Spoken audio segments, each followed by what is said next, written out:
Recording. Hi. Hi, everyone. Hi, sis. Hi. So We're on lesson we're on 5. lesson 35. Is that correct? Yes. My mind is part of God's. I am very holy. I need to repeat that because I really would like you to join me in breathing that in, not just intellectually, but breathing the meaning of it into our hearts, right? My mind is part of God's. I am very holy. Today's idea does not describe the way you see yourself now. It does, however, describe what vision will show you. It is difficult for anyone who thinks he is in this world to believe this of himself. Yet the reason he thinks he is in this world is because he does not believe it. You will believe that you are part of where you think you are. That is because you surround yourself with the environment you want, right?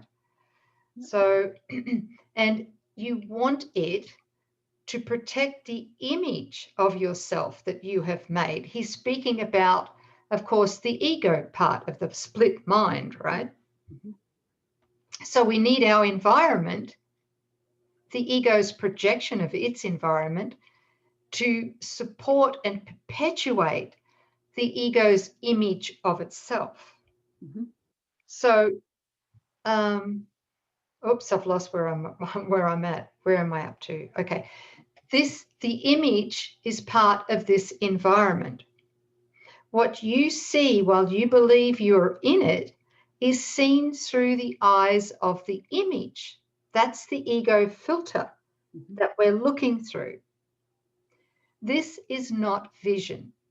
Images cannot see. What he's saying here is the ego cannot see, and therefore it cannot understand. Paragraph 3. The idea for today presents a very different view of yourself. And that idea is, repeating it here, my mind is part of God's. I am very holy. By establishing your source, it establishes your identity with a capital I, and it describes you as you must really be in truth. We will use a somewhat different kind of application for today's idea because the emphasis for today is on the perceiver rather than on what he perceives.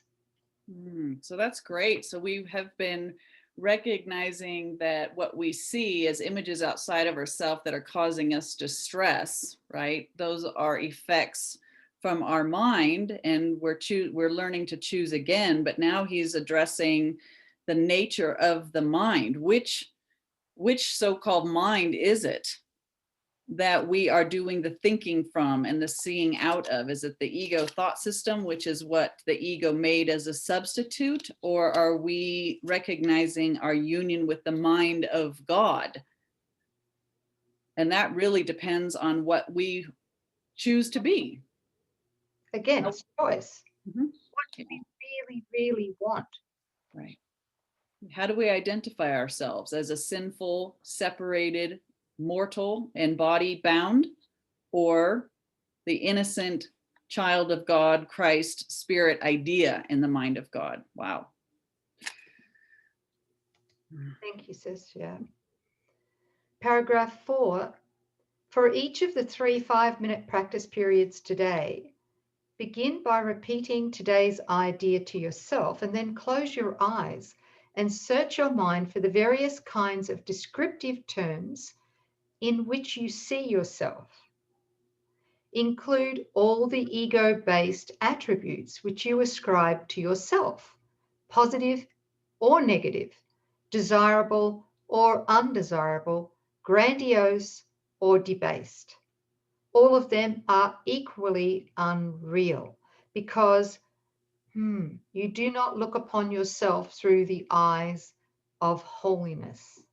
Wow. So this is both negative and positive, right? What he's saying here is that they're all coming from the ego filter that we have chosen to look through. Right. So mythical me and its positive qualities and its negative qualities, bring them all up, right? How would you describe yourself? Positives and negatives. Yeah. So going to paragraph 5, in the earlier part of the mind searching period, you will probably emphasize what you consider to be the more negative aspects of your perception of yourself. Toward the latter part of the exercise period, however, more self-inflating descriptive terms may well cross your mind. Try to recognize that the direction of your fantasies about yourself does not matter. Illusions have no direction in reality. They are merely not true. Just to stop here, I recall staying on this exercise back when I first began it. I don't know for how long, at least for 2 days, I think, because what I did is I grabbed a notepad and pen and let the ego run. I wanted to kind of dredge what the ego was saying, dredge it out, because I wanted to bring it up to the light of Holy Spirit to be quickly subsumed, you know. You may want to do that yourself. I don't know, but it's just a suggestion. So we go to paragraph 6 here, a suitable unselected list for applying the idea for today might be as follows. So this is an example, right? I see myself as imposed on or victimized. I see myself as depressed. I see myself as failing. I see myself as endangered or threatened. I see myself as helpless. I remember putting down back then for me as hopeless, right? Yeah. I see myself as victorious. I see myself as losing out. I see myself as charitable. I see myself as virtuous. And you could keep going, right? You should not think of these terms in an abstract way. They will occur to you as various situations, personalities, and events in which you figure across your mind. Pick up any specific situation that occurs to you, identify the descriptive term or terms you feel are applicable to your reactions to that situation, and use them in applying today's idea. After you've named each one, add this. But my mind is part of God's I am very holy. During the longer exercise periods, there will probably be intervals in which nothing specific occurs to you. Do not strain to think up specific things to fill the interval, but merely relax and repeat today's idea slowly until something occurs to you.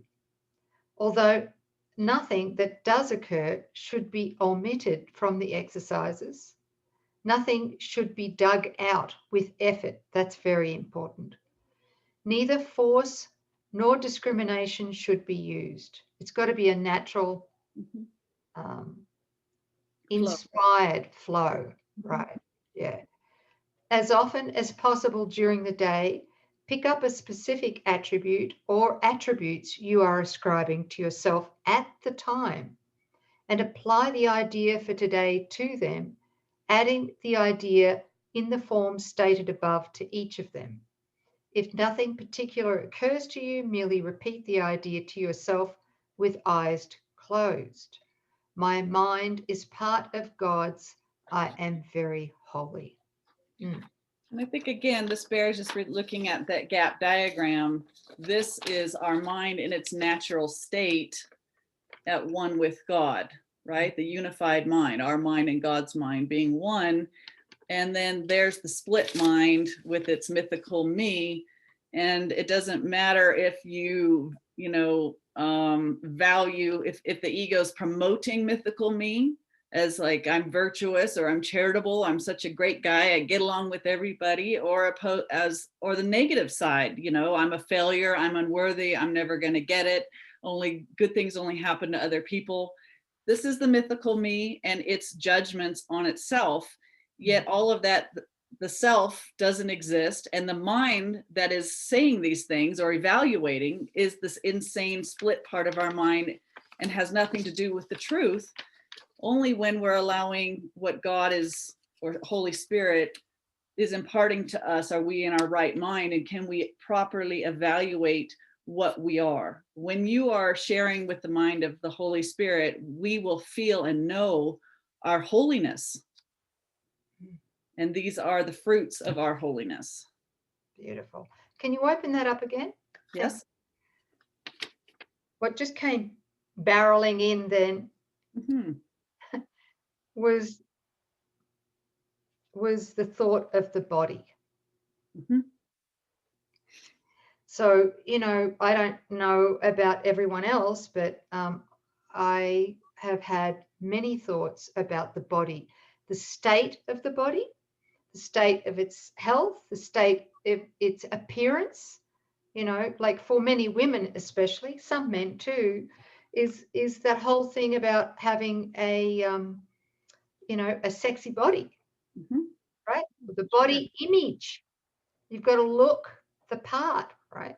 So when those thoughts come up,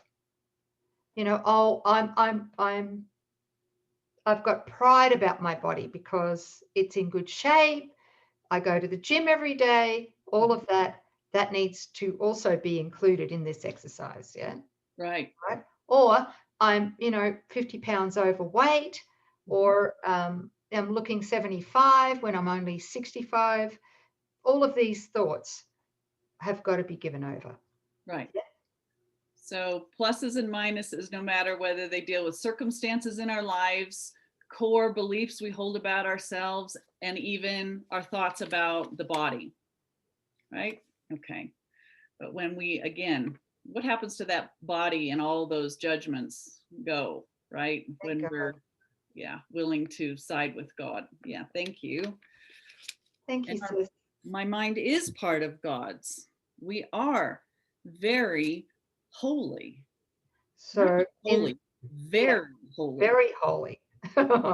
Very holy. Yeah. So in the next lesson, hopefully we're going to talk about, what does that mean? What does that mean? What does I am very holy mean? Why do I care? Why is this relevant? Okay. Well, we'll see you at the next one. Thanks, guys. Lesson 5. Bye. Bye-bye.